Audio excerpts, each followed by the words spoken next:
Chapter 5 Chain of Memories. It was his 26th day in the organization. Roxas woke up as usual and went to the gray area, as he always did. The atmosphere there, however, was out of the ordinary. Then what in the blazes did happen? Zoldan's arms were crossed, his normally stern expression even more severe. Hey, I just found out like 2 minutes ago myself, but we're in serious trouble if it's for real. Demix, too, looked unusually anxious. That didn't sound good. Is everything okay? He asked Xigbar next to Syx. Okay, as if. Word has it at least one of the members posted over at Castle Oblivion has been terminated. Terminated? It wasn't a word Roxas often heard in conversation. He knew what it meant, though. To stop existing. Then what was going on? Axel was supposed to be at Castle Oblivion. Had Axel been terminated? Roxas, your mission. You will go with Xigbar to a different world. Agrabah.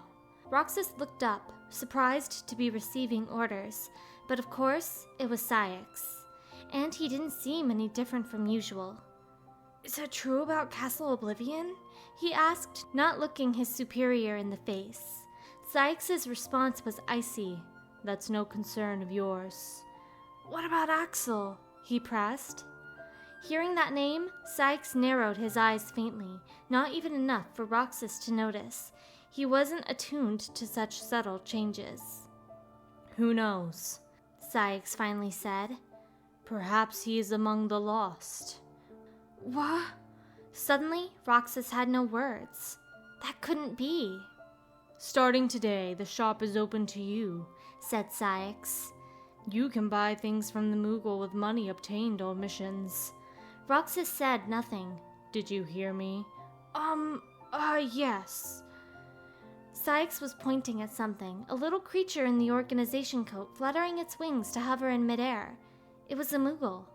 Get what you might need from the shop before setting out, Syx added. Okay. Roxas went to greet the Moogle. Hello there, Kupo. What might your name be? Roxas, he replied, gazing at the furry white creature and its big red nose. Was the Moogle a nobody too? What's yours? The Moogle considered for a moment before answering him. My name is of no consequence, Kupo. But... Are you here to shop, Kupo? Have a look, Kupo, at my wondrous wares. Oh, okay. The Moogle shop offered a plentiful variety of things that Roxas had not obtained from treasure chests or from defeating Heartless. He bought a few items and got his equipment in order for the mission. You have everything you need, Kupo? Yeah, I think so. The word terminated was still rattling around in his head. Come on, Roxas, Xigbar called, as if he'd been waiting hours for the rookie to finish bargaining. Let's get moving already. Right. Roxas followed Xigbar into the corridors of darkness. They came out of the dark into the brilliant sunlight of a desert city, Agrabah. Their mission today was to investigate this world. Well, we know it's too darn hot, Xigbar grumbled, squinting at their surroundings. He turned to the boy trailing behind him. Come on, let's get this over with. The urging did little to make Roxas pick up the pace. What's wrong? Dazzled by the new scenery? Roxas shook his head. His voice came out low and hushed. Do you think it's true that someone at Castle Oblivion was terminated? Haha, so that's what's eating you? But we might have lost comrades. Staring at his feet, Roxas kicked up a puff of dust. Doesn't that bother you?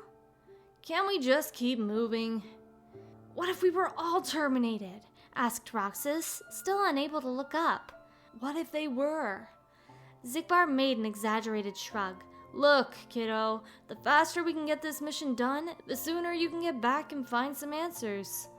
At that, Roxas finally got himself to move. Their investigation was underway.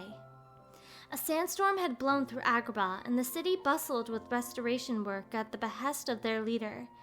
After their investigation had taught them as much, Roxas looked up at Xigbar. What now? Should we check out the palace? Nah, that's enough for today. We already found out who's in charge.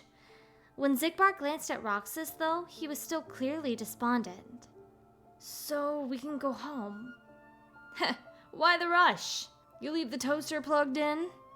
Zigbar started walking. Fine. Time to RTC.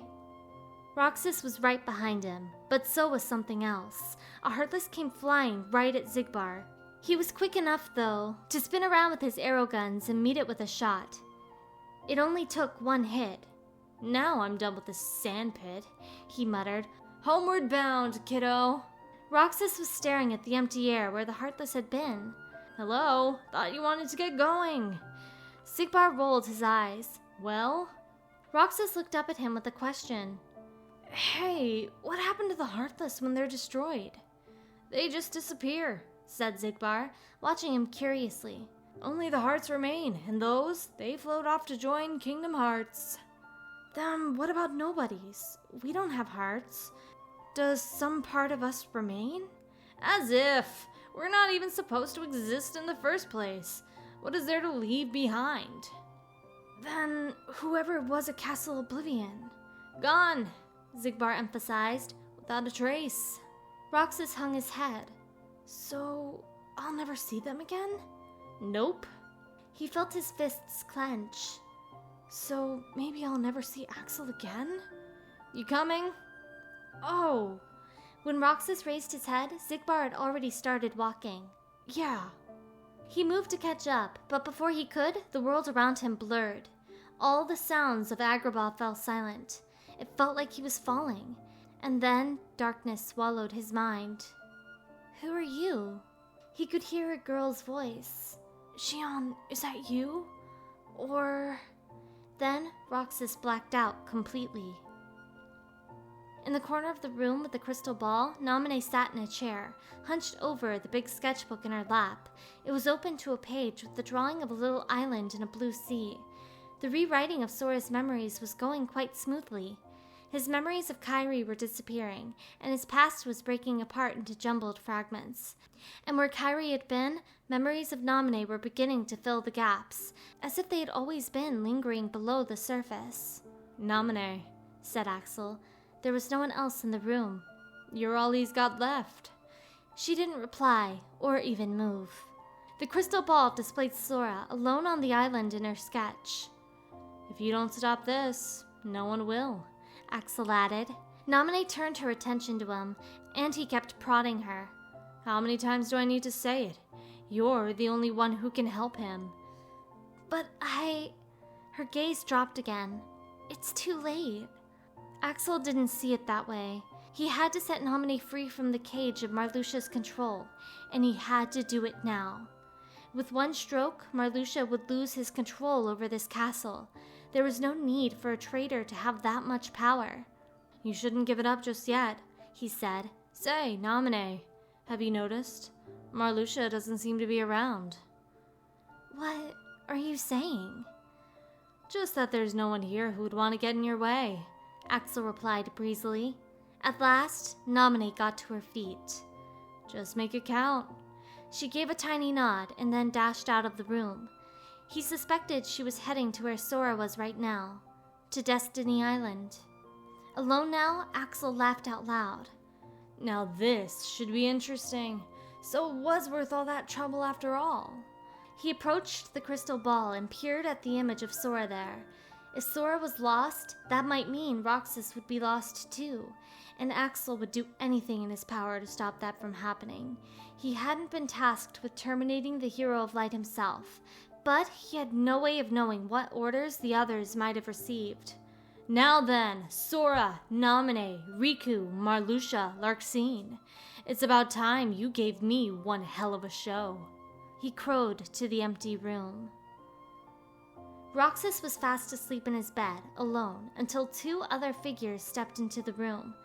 Naminé must have begun her work, said Ceyx, observing Roxas's slack face. Beside him, Xemnas was doing the same. Whatever was happening at Castle Oblivion, no intelligence had come beyond the news of a termination. It was enough to arouse suspicion that the lack of communication was deliberate. At this point, Ceyx and Xemnas had no choice but to put faith in Axel's efforts there. Will he wake from this? Xemnas asked. I am told he will, said Ceyx, provided she strips the hero of all his memories. Then much hinges on the affairs at Castle Oblivion, Xemnas murmured as if to remind himself, and looked at Ceyx again. Xion has gained power over the Keyblade as we intended, Ceyx reported dispassionately. She can fill Roxas's role in collecting hearts for the time being. If number 14 could wield the Keyblade, the mysterious slumber that had seized Roxas would not pose a problem.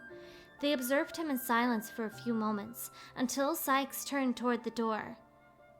And the chamber? Xemnas asked him, halting him. Have you found it? This was a crucial inquiry, deeply connected to the existence of Castle Oblivion itself. He had not, however, found the room in question. No, sir. I would say progress is slow, if we were making any to speak of. With that, Ceyx sedately walked out, leaving Xemnas alone with the sleeping Roxas. Xemnas stared down at the boy. So, sleep has taken you yet again. If the words had reached Roxas in his dreams, the boy gave no indication. She stole into Sora's memories, into Destiny Island. And here, there will be a false version of me from the memory I made. Naminé could see Sora fighting the giant Heartless on the tiny island, and she ran along the stormy shore as fast as her feet would take her. Naminé!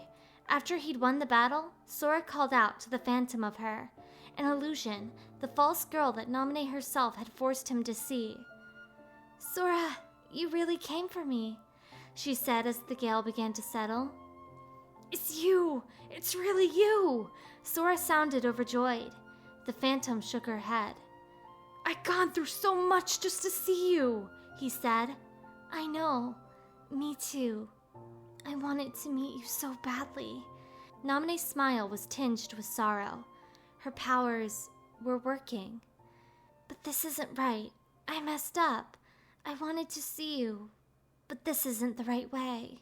She turned away from him toward the sea. Though there had been howling wind and whitecaps a moment before, everything was far too still. Even the rush of the waves had ceased. Not a sound could be heard. When she woke up, everything was the same as it always was. She was in her room, on her bed, although she felt a little muzzier than usual. Xion got up and looked in the mirror. It's me, nothing new. After getting ready for the day, she went to the gray area and found Ceyx and Xigbar there. Where's Roxas? She asked Ceyx. None of your concern. Xion had expected as much. Ceyx never answered her questions. Then Xigbar poked his face between them. There you go again, Ceyx. Why are you so mean to our poppet? Ceyx pointedly ignored him. Xigbar always talks to me at least, thought Xion. He's so much nicer than Ceyx. I like him. They're saying Roxas fainted or something, and he's still out like a light, Xigbar supplied. Huh? Xion started. Roxas was unconscious? You worried about him? Xigbar nodded understandingly. Aw, sweet little poppet. Why don't I take you to visit him later? Okay.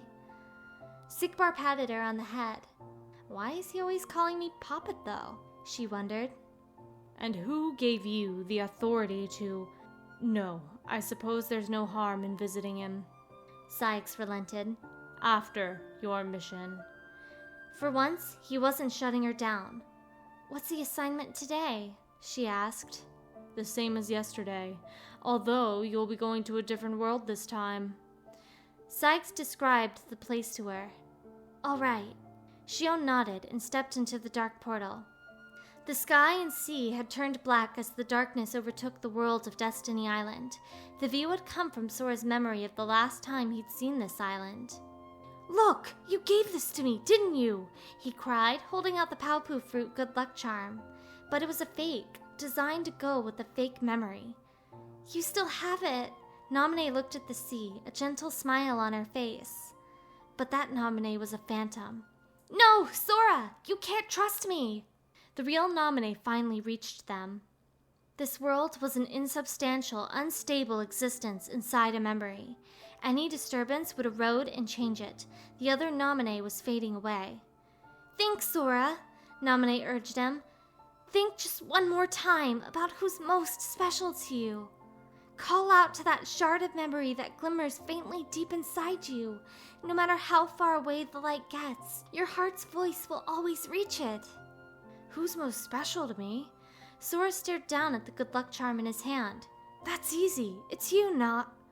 The instant he began to say her name, it glowed, and then it transformed from the yellow star of a Palpu into a different charm entirely, made of 5 seashells tied together. Sora! Someone called out. Brilliant light flooded the island. What just happened? Sora looked around. The sea was its usual blue, the sky bright and clear, and he was alone on the beach. The only thing he could hear was the sound of the waves. Who was that? I can't remember her, but she feels so familiar. Sora made his way across the sand. Alone, Xion strolled along the shore of the islet, next to the beautiful blue ocean. Destiny Islands, this world was called. The sand crunched softly beneath her feet, and the unceasing rush of the waves filled her ears. It's so pretty here, she murmured. A seashell peeked out from the sand at her feet. She plucked it up and put it in her pocket. Then Xion heard voices approaching. She darted away from the water's edge and hid in the shade behind some rocks. It was an organization rule to avoid being seen by a world's inhabitants. Pick up the pace! A boy came running down the beach. Aw, slow down, Tidus.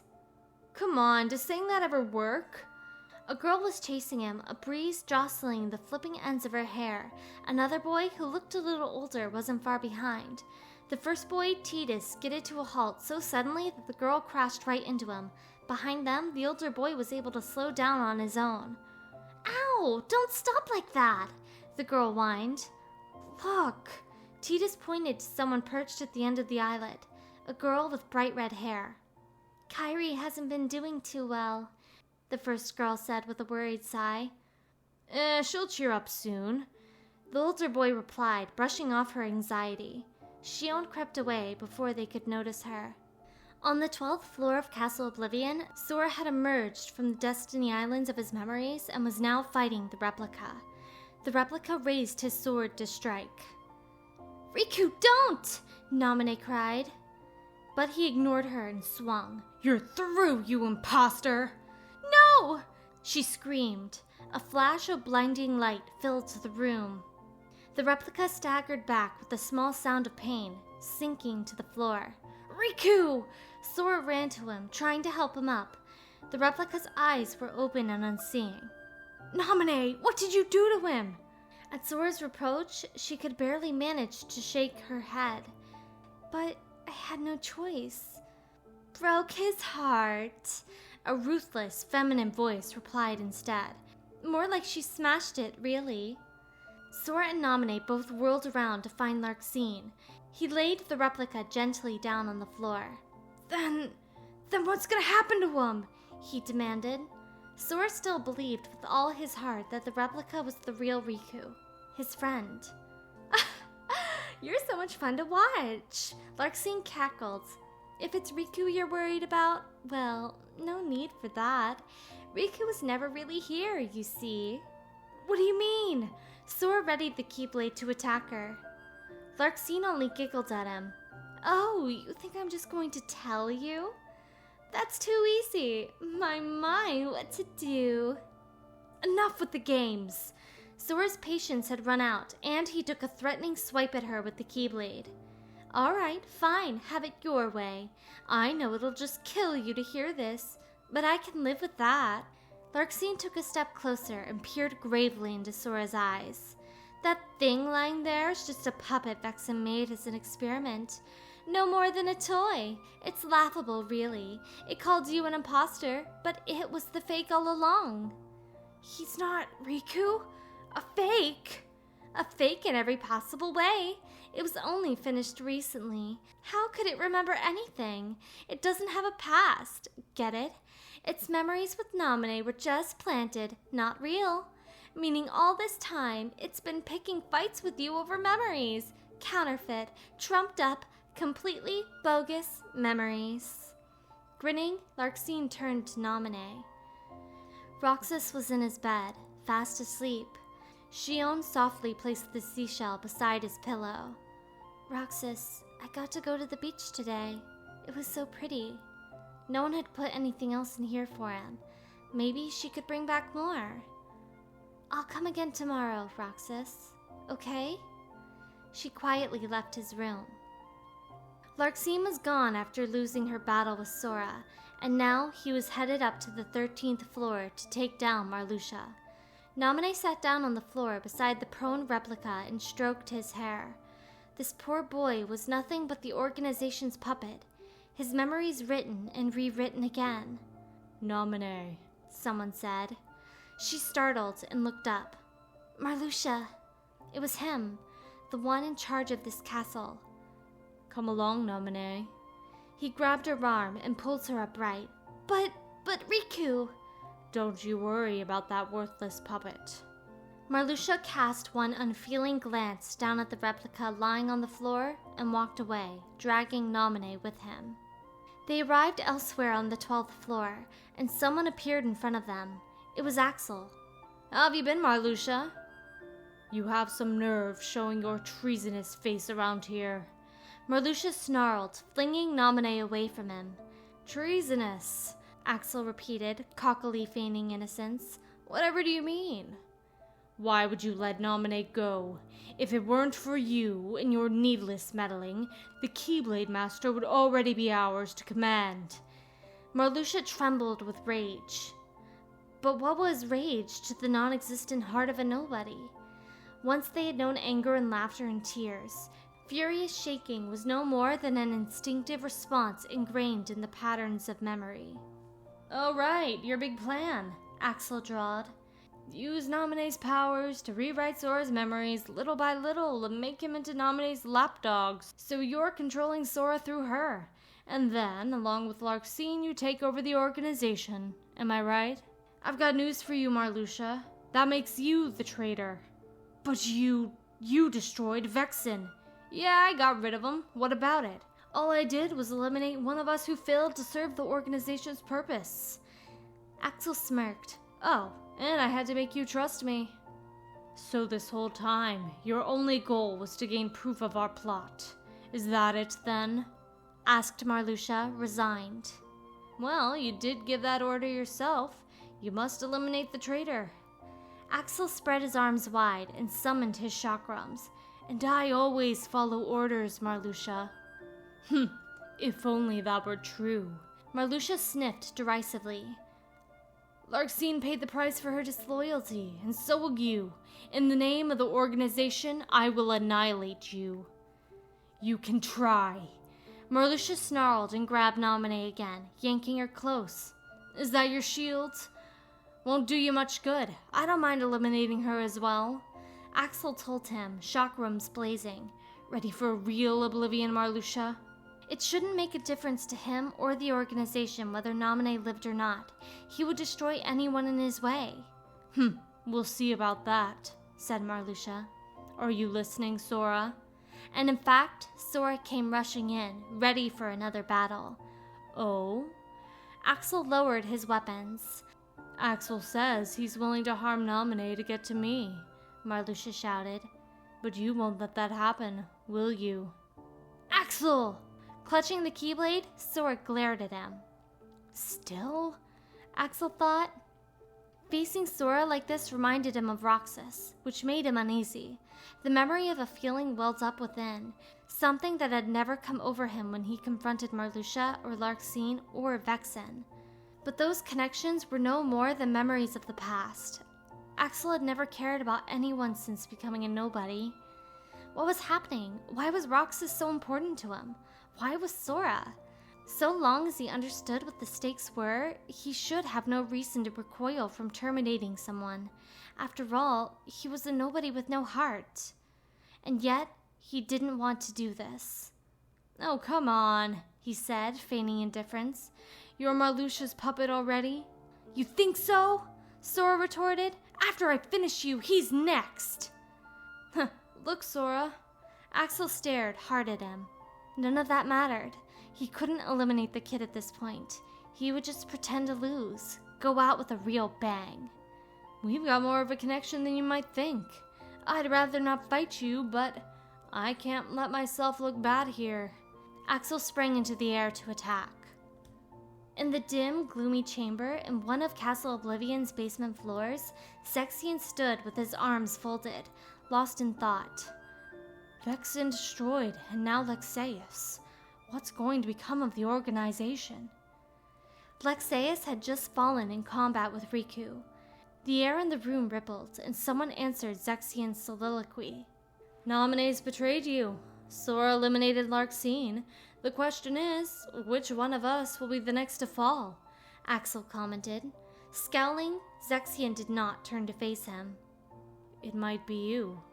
Me? I doubt that. Zexion had never trusted Axel one bit.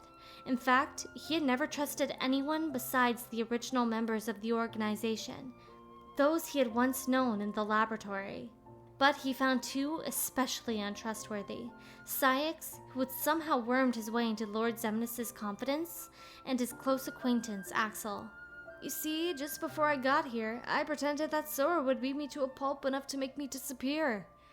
Axel went on. So, I won't be fighting him again, at least for a bit, which means the next to fall will be Marluxia. Sora beat you, so there's no way you'll lose against Marluxia. Is that what you think? Although the castle had been entrusted to him, Marluxia was only number 11.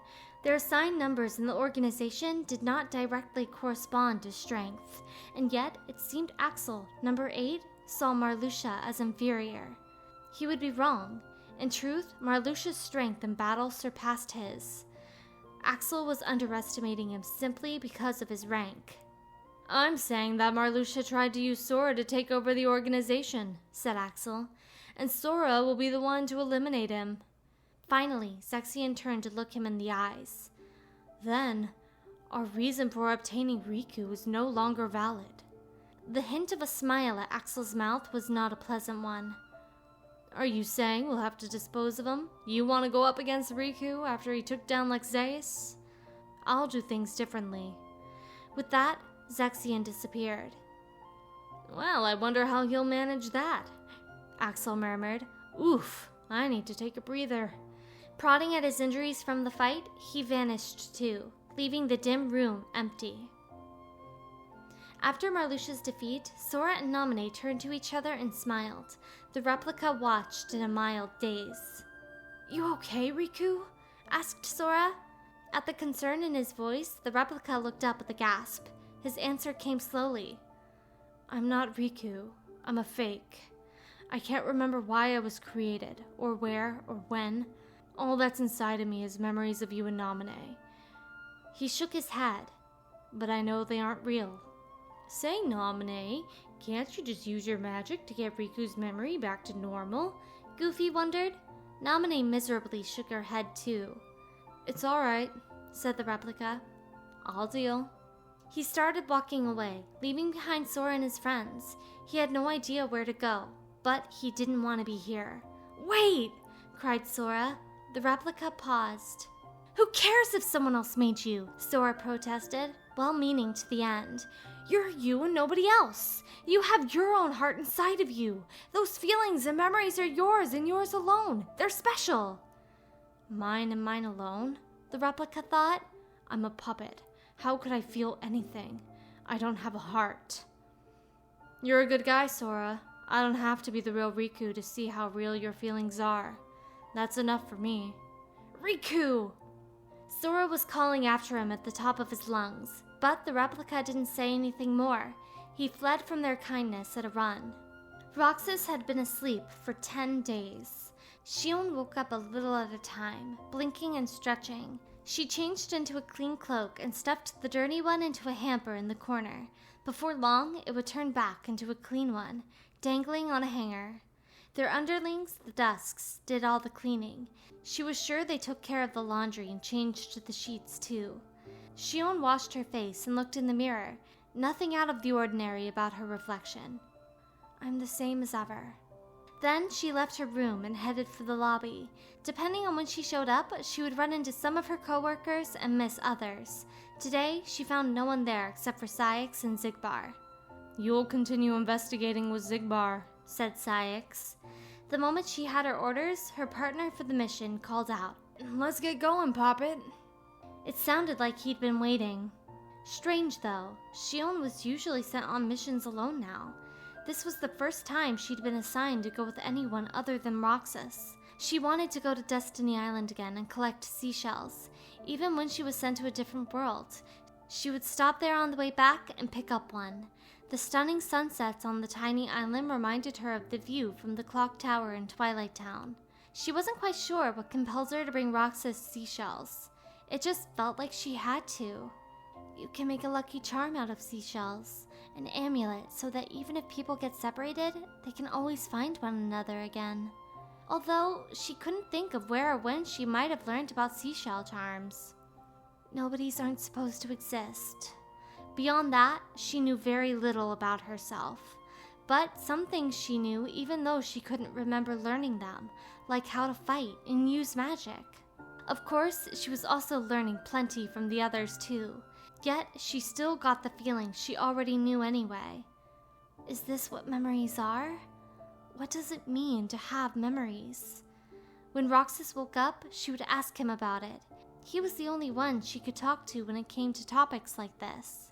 She gathered the courage to ask, "How is Roxas?" Still asleep, replied Cyax. He may never wake. Shion dropped her gaze. What could she say to that? Haven't you been checking on him every day? Sigbar inquired. That's sweet of you, Poppet. Startled, she looked up at him. She hadn't expected to hear that from him. You may as well keep visiting him, Cyax added. There's still a chance he might awaken. His response struck her as odd, too. Cyax had never said anything to her that had betrayed the faintest hint of approval. Now get to work, he prompted. All right. Shion stepped into the dark portal that Sigbar had just opened. When they exited the corridors, they were met by a wide, blue ocean spread. Riku stood on the warm sand, but the sand wasn't real.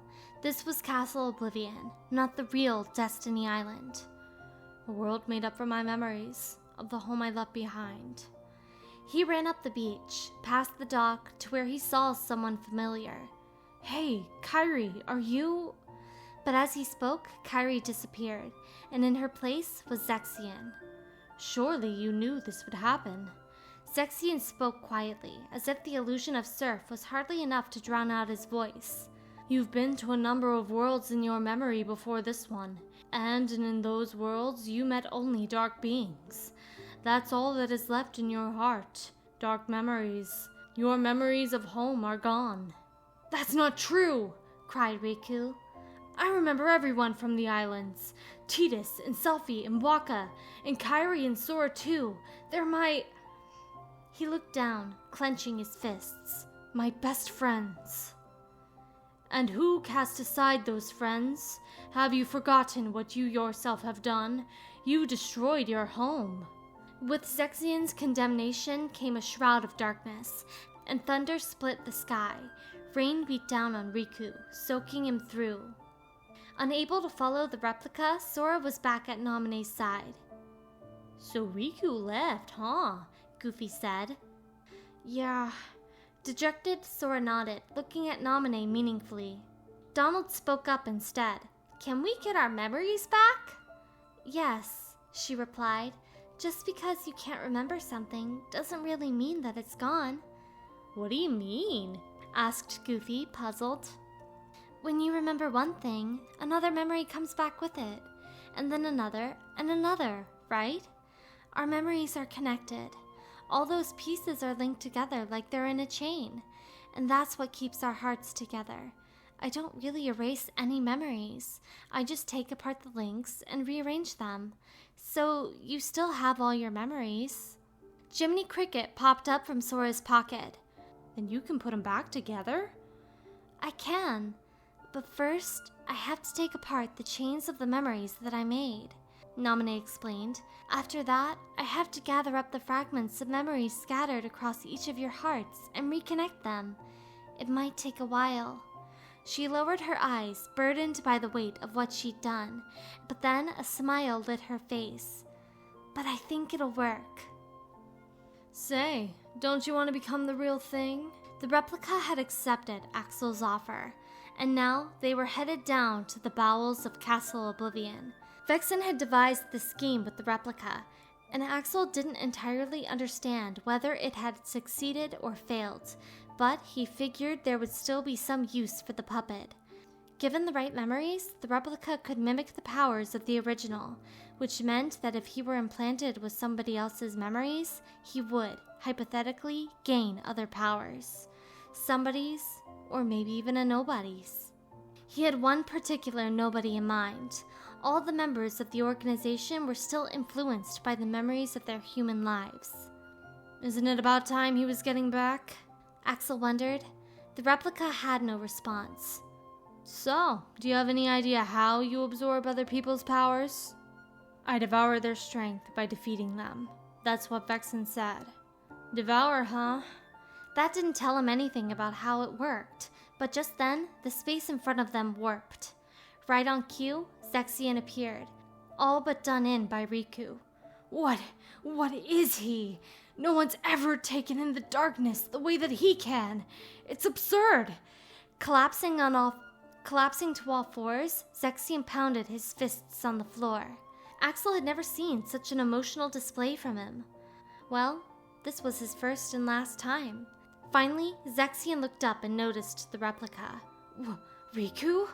He shrank back in fear. Hey there. Axel stepped out from the shadows. Oh yes. Vexen's replica, of course. Zexion said with palpable relief. Perhaps we can use this Riku to defeat the real one. Axel? The replica stared down at him. Hey, Riku, Axel began. It must be rough knowing you're a fake. Wouldn't you like to be real? Yes. The replica nodded. Well, it's simple. All you need is power that the real Riku doesn't have. Axel explained with a smirk. If you get that, you can be a new person, not a Riku or anybody else. You won't be just a copy of someone. You'll be your own self. Axel, what are you telling him? Zexion tried to scurry away across the floor. You know, he's as good a place to start as any. Axel gestured towards Zexion with his chin. You can't do this! Sorry, Zexion. I could help you, but watching Sora and Riku have it out is just so much fun. No, stay back! Zexion pleaded, desperately edging away, and the replica brought down his sword. Zexion could end Sora's, or rather, Roxas's continued existence. Not to mention, he was in the way of Axel's shared objectives, and he had decided to do anything to accomplish what he set out to do. But it wasn't only Zexion. Marluxia also stood as another obstacle, and the replica in front of him was no more than a pawn. Would the day come when he might have to choose between the organization's goals and this inexplicable thing he felt toward Roxas? No! Zexion's scream faded into nothing, swallowed up by the darkness. On the 13th floor of Castle Oblivion, Sora, Donald, and Goofy each went into a pod shaped like a white flower bud. The pods themselves were not memory-altering devices. Their only function was to keep their inhabitants asleep, and Naminé needed Sora and his friends asleep to link their memories back together. All of this may have started with a lie, but I really am glad I got to meet you, Sora. He turned, smiling at her. Yeah, me too. When I finally found you, and when I remembered your name, I was so happy. The way I felt wasn't a lie. Even if the memories were false, the emotions they stirred were real. But she had to remove the false memories. I have to erase myself from Sora's memories. She smiled back at him. Goodbye. Yes, this is it. When you wake up, you won't remember me. No, not goodbye, said Sora, determined. When I wake up, I'll find you. And then there won't be any lies. We're gonna be friends for real. Promise me, Naminé. She had to shake her head. You're going to forget making that promise. That was just how it went, when memories were rearranged. But even if the chain of memories come apart, the links will still be there, right? So the memory of our promise will always be inside me somewhere. I just know it. Naminé wanted to believe him. If anyone could remember her, Sora would. That much she could believe. Something in her chest ached. So, promise me? He held out his pinky finger. Okay, I promise. She linked his finger with her own. Do you promise me? Yeah, promise. Sora stepped carefully into the pod. A promise, even if he can't remember it. The promise will still be real. I know it. He won't forget. Hey, Sora, said Naminé as he settled in the pod. Some of your memories' links are deep in the shadows of your hearts, and I won't be able to find all of them. But don't worry. You made another promise to someone you could never replace. The petal-like doors of the pod were closing. She is your light, the light within the darkness. Remember her, and all the memories lost in the shadows of your heart will come back, she told him, smiling gently as he began to drift off. Look at the good luck charm. I changed its shape when I changed your memory, but when you thought of her just once, it went back to the way it was. Sora was already well on his way to Dreamland, but still, Naminé kept talking to him. See? Your memories are coming back. Don't worry. You might forget about me, but we made a promise, so I can come back. One day, the promise we made will become the light that brings us together. Till then, I'll be in your heart, forgotten but not lost, because memories are never really lost. Sora slept, and he awakened. Xion took a single tiny shell from the sand. There's no one here today. The beach was empty. All she could hear was the sound of the Destiny Island surf. The sun was sinking, turning the sea crimson. She looked toward the edge of the islet, where the girl had just been sitting the other day. I wonder if she's feeling better now, she murmured. She had no way of knowing the girl would not be coming back.